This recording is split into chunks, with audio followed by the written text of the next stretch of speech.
What's up guys, my name's Brandon and today Apple officially announced the date for their highly anticipated September event. And in this video, I wanted to discuss what we can expect to see at the event, when and where to watch it, the release date for iOS 15, and more. So we're not going to waste any time at all. Let's go ahead and get straight into it. And you guys can see right here that the title for this event is California Streaming, and you can see it takes place on September 14th at 10 a.m. Pacific time or 1 p.m. Eastern Standard Time. And when we take a look at the invite right here, usually Apple includes some Easter eggs as to like what we can expect to see at the event, but this one is a little bit tough to get a read on. I mean, it says California Streaming, so that is the title. That could indicate something related to that new satellite technology that's expected to be in the iPhone 13s, where you could be out in the middle of nowhere and send a text message to somebody without any cell connectivity. It could be related to that, or maybe something else very minor. But if you take a look at the color back here, so the new exclusive color expected for the iPhone 13, we've heard a few different colors. So one of them has been rose gold and another one has been bronze. And you can see that's kind of a rose gold color there in the background. So it could be hinting at that. That would be great. I would love to see a rose gold color. But as far as anything else, you really don't see too much here from this event invite. Now, if we go back to Apple's website right here, you can see this is on apple.com. If we tap on this right here, you can see we get our little AR object right here where we can actually put the Apple logo in. You can see I can put it like over here on my desk. You can see it's pretty big right there. And I'll show you guys a video recording of how this actually works because it's pretty cool. So if we go here and then go to this, take a look at this. You can actually set the Apple logo down and go through it. So you could put that, this is in my office. I put that little logo down in my office and you can see I went through the Apple logo into this little world right here, which is really, really cool. This is probably one of my favorite little Easter eggs here from these event invites. So I kind of turn around to show you guys that you go into the Apple logo. So definitely try this out yourself. I will leave this link down below. If you just tap on that, you can get into it right there. You could also do the object mode right here. So pretty neat. Now, as for where to watch this event, you can see here on Apple's website, it says that you could view it online on apple.com or on the Apple TV application. So you can watch it there, but I will also be streaming my reaction to this event here on my YouTube channel. And if you guys have not been in one of my live streams during an iPhone event, you are missing out. It is a lot more fun when you're watching the unveiling of a new iPhone and you get to see thousands of other people's first reactions at the same time. It's always fun. So make sure you guys are subscribed with that notification bell clicked so that you get notified when I go live, because it will be a couple of hours before the event starts and it's always a ton of fun. So definitely am looking forward to seeing you guys over there on the 14th. As for what to expect at this event, the biggest and most obvious product is of course the iPhone 13. So there was a while where we thought it was going to be called the iPhone 12s, but it looks like it's actually going to be called the iPhone 13. So we can expect to see the same lineup as last year with the iPhone 13, the 13 mini, the 13 Pro, and the 13 Pro Max. The screen sizes are expected to be the exact same. However, we are finally expecting to see a smaller notch this year on all models, and that will look especially good on the Pro Max since the display is so big. That notch is going to look tiny, so I cannot wait to see that. And while the screen size is expected to stay unchanged, the screen itself is not. The display is going to be an LTPO OLED display, which means that it's going to be able to alternate its refresh rate based on the content being shown. So a 120 Hz display is looking very likely, at least for the Pro models of the 13, and that will help make everything feel a lot more smooth and fluid like it does on the iPad Pro. And that's also something we've been wanting for many years now. Now, this new display technology would also open the doors to an always-on display, which is something we've also been wanting Apple to steal from Android for many years. And this would allow your iPhone to kind of stay in a standby mode with the time and your notifications always showing up, so you don't have to tap on your screen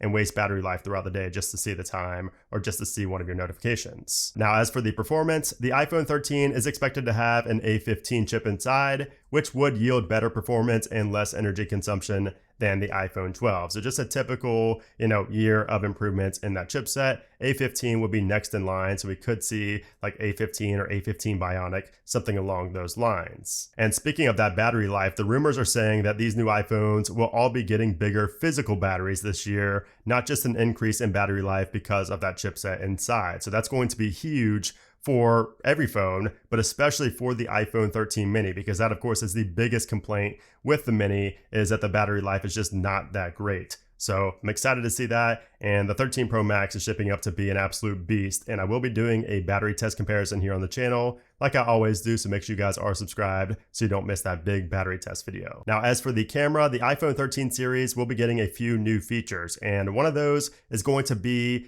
portrait mode video. And we see this accomplished in iOS 15 with FaceTime, but it uses software to do that. It doesn't actually use the hardware to do that FaceTime video. But with the iPhone 13, this is going to be done via the camera hardware. So expect to be able to take video with a lot of bokeh in the background. It should look really good, especially for, more cinematic videos. We're also expected to see a new video recording format called ProRes. So this is going to be a higher quality format that will give more flexibility to video editors. And it's basically the same as ProRAW for photos like we saw last year with the iPhone 12, but this time it's just going to be for video. And Apple will also be adding a lot more filters with the iPhone 13. So you're going to have a lot more flexibility with your shots in post-production. And like usual, the Pro models are expected to have a slightly better camera setup than the 13 and the 13 mini, with the regular 13 Pro now adding sensor shift stabilization. But we don't know currently what the exclusive feature coming to the Pro Max is just yet. But like they usually do, I'm sure that Apple will add something to the Pro Max to kind of differentiate it from the Pro instead of just being a size increase and that's it. And speaking of that pricing, we can expect to see pricing to remain the same this year as it was last year, but we might be seeing a new storage option. So you might be seeing a 1 terabyte model offered this year for the Pro. So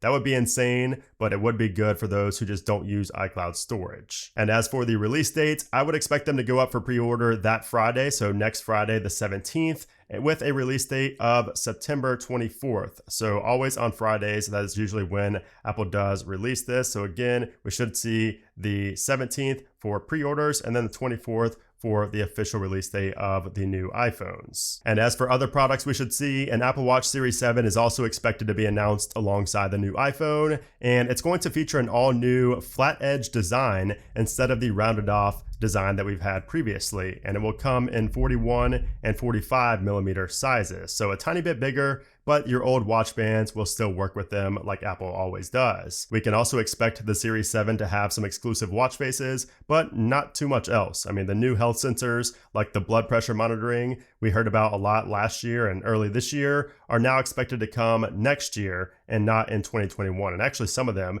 might not be expected until 2024. So really just a redesign with a better chipset inside and some exclusive watch faces and possibly a new color as well to match the new iPhone color, but just really have your expectations set pretty low aside from the redesign for this new Series 7. Of course, the chipset inside will be faster and you will get better battery life as well, but it's going to be a pretty minor update aside from that design. And Gurman also mentioned that we will be seeing a limited supply of the Series 7 due to production issues and the ongoing shortages. So you will have to be quick to pre-order a Series 7 Apple Watch if you want to get one anytime soon. And then lastly, we could also be seeing the new AirPods 3 announced at this event. So we've been waiting on these forever. We heard these were coming like in the first half of this year and they just never showed up. So these are the new AirPods that are going to resemble the AirPods Pro. They're going to have a very similar design to the AirPods Pro, but they just will not offer the Pro features like active noise cancellation and transparency mode. But we're not expecting to see AirPods Pro 2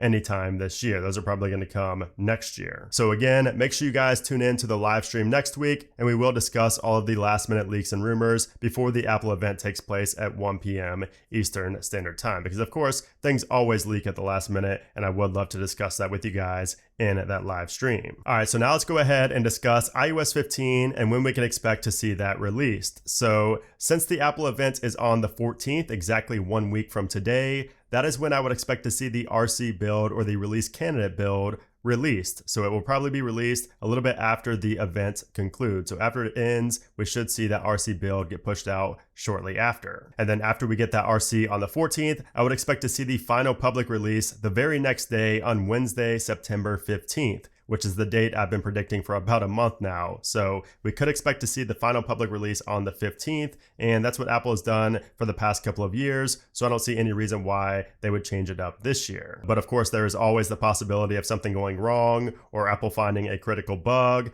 and just delaying iOS 15 and maybe pushing out an RC2. But as of right now, I would expect it next week on the 15th, with the RC coming after the event on the 14th. But anyways, guys, there you have it. That is just a quick video recapping Apple's official announcement today and when we can expect to see iOS 15 RC and the final release, along with a few predictions and some rumors about the upcoming iPhone. So we have a lot of exciting products and software to look forward to in the next coming weeks and months, and I'm excited to see you guys in the live stream next Tuesday on the 14th. But if you guys enjoy this video and if you're excited, make sure to hit that thumbs up button and also make sure you subscribe for a lot of coverage on everything coming out within the next couple of months. But anyways, guys, thanks again for watching, and I'll see you soon.